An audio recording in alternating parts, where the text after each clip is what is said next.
por më tepër jo të rrezikshmërisë drejt për drejt, por të situatave që mund të zhvillohen për masa më të mëdha dhe që pasojat pasaj do t'i hanë më shumë popujt e vegjël, shtetet e vegjël, ata që janë më pak të pambrojtur. Pra ne kemi që as mbrojtje.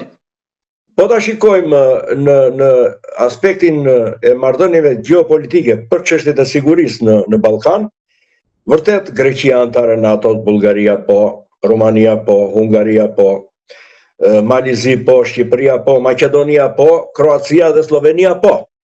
Atëherë mbetet Serbia, Bosnia Hercegovina. Po mirë, në rast se nuk funksionon më NATO-a nesër pas nesër, ku e dim ne këtë punë? Po pse mendojmë ne se kemi miqësi dhe marrëdhënie të mira me Greqinë? Greqia mezi pret rastit të fut armatët e tankeve për dalë shkumbim. Edhe sot ka pretendime territoriale për Vorjo e Pirin, pavarësisht se fshihet mbas termave dhe terminologjisë e kupton gjoja moderne të politikave që bëhen në raport me NATO dhe me Bashkimin Evropian. Pse nuk e dim ne këtë? Po pse qëndrimi i shtetit Maqedon dhe i qeverisë maqedone, cili është? Po qëndrimi i Serbisë, cili është ndaj territoreve shqiptare? Po ajo Republika e bananeve, ajo Republika e Malit të Zi që e kupton, ka ajo 6 avion që i ngrën ajër gjyq bombardues dhe nuk kemi ne, Shqipëria, një avion të ngrën ajër gjyq bombardues. Që nuk kemi një bateri raketash tok ajër për të mbrojtur hapësirën tonë ajrore.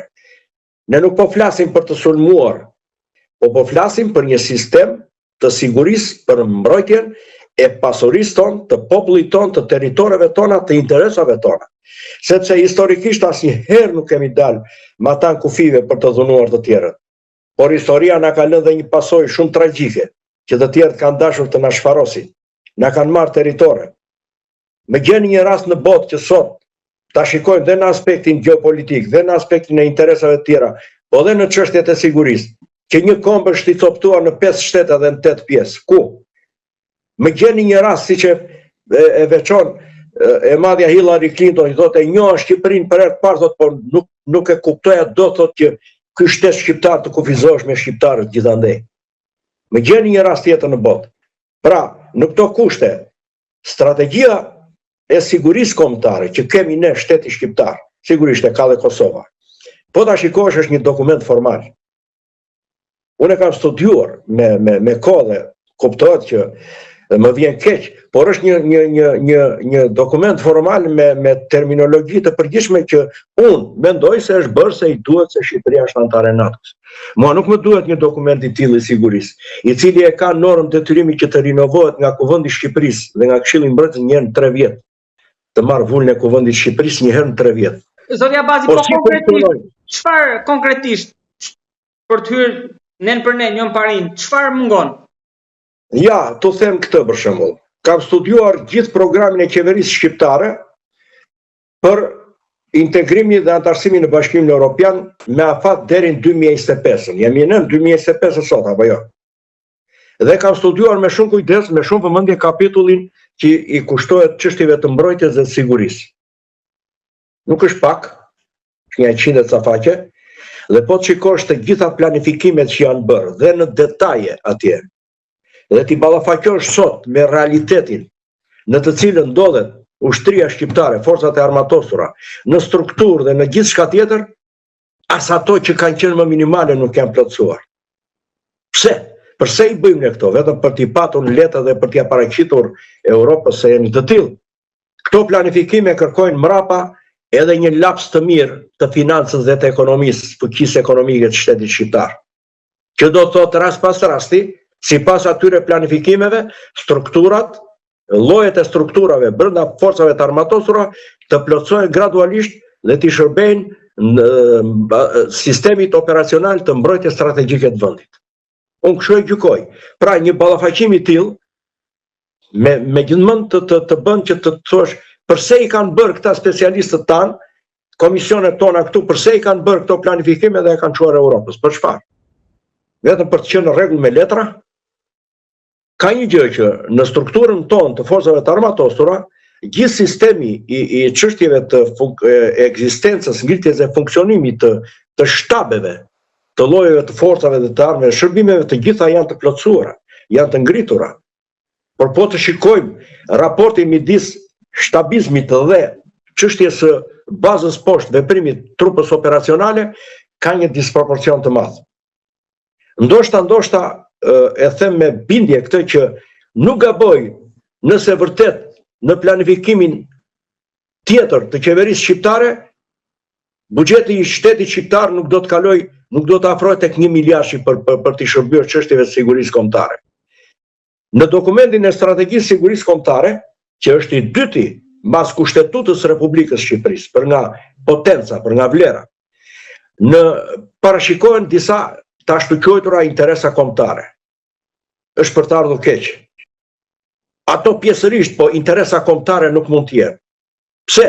Sepse para se sa të funksionoj Kushtetuta e Republikës Shqipërisë, para se sa të funksionoj strategjia e sigurisë, doktrina ushtarake dhe politikat e mbrojtjes, shteti shqiptar dhe kombi shqiptar duhet të ketë strategjinë e vetë kombëtare.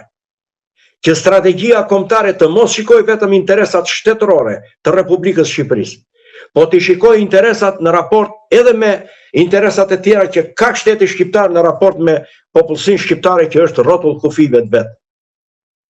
Sepse jemi të detyruar që ta kemi këtë strategji. E kanë shtete që nuk i kanë probleme si ne dhe nuk e kemi ne. Po t'jap një fakt. Në vitin 2011, një diplomat i shkëlqyer, kolonel, diplomat, do thënë atashe ushtarak, solli në pranë qeverisë shqiptare, atëherë kryeministri ishte zoti Berisha, solli dosjen për ngritjen e qendrës së drejtimit strategjik në Republikën e Shqipërisë. Sipas përvojës DAS të Francës dhe të Bashkimit Evropian, të shumë vendeve anëtare të Bashkimit Evropian.